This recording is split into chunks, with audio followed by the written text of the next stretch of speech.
We now have even more insight into John Prine thanks to the new book, Prine on Prine, Interviews and Encounters with John Prine, edited by journalist Holly Gleason. Holly Gleason joins us now in studio. Thank you so much for being here. Oh, it's my pleasure. You said that John Prine hated interviews. Why was that?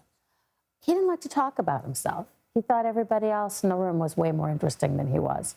And, you know, he was so curious and so loved people. You interviewed him a number of times. Yeah. Were you always trying to get at the same thing, or what were you looking for when you would interview him?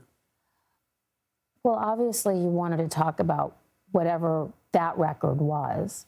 And I think all the records had a real undertow of his life.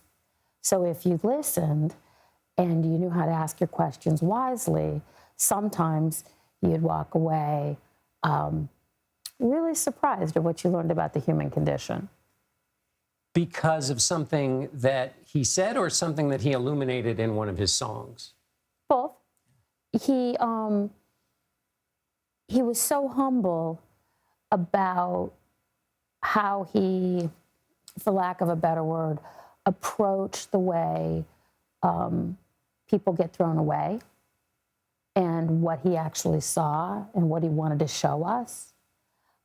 The thing I always loved when he talked about Unwed Fathers was how the girl who was abandoned by the boy and got sent off to a cold and gray town, right?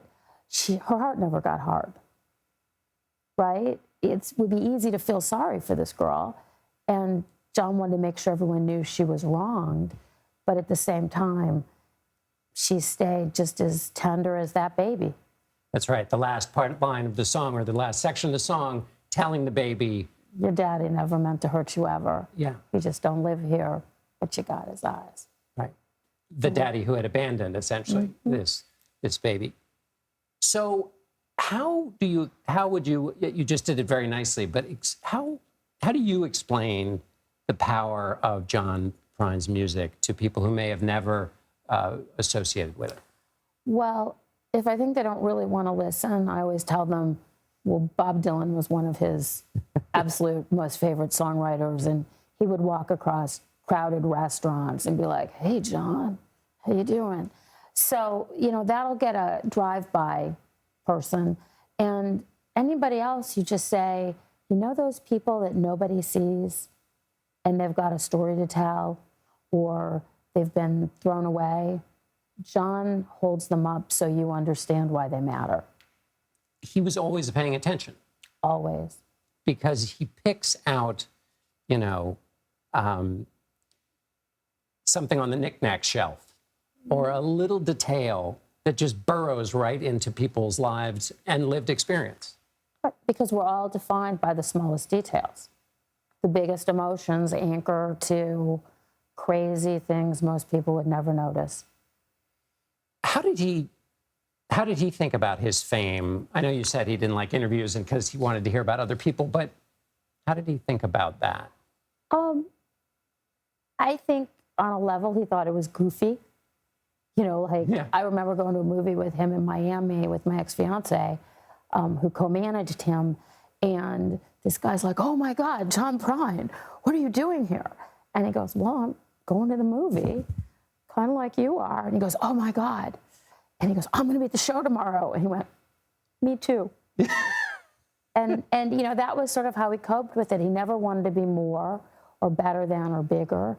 He just kind of wanted you to look at your life and the lives around you. He said one of the greatest things about writing and songwriting, which is, he said, writing is about a blank piece of paper and then leaving out what's not supposed to be there. Give me your sense of him as a craftsman. I mean, as a person who paid attention to words and lines.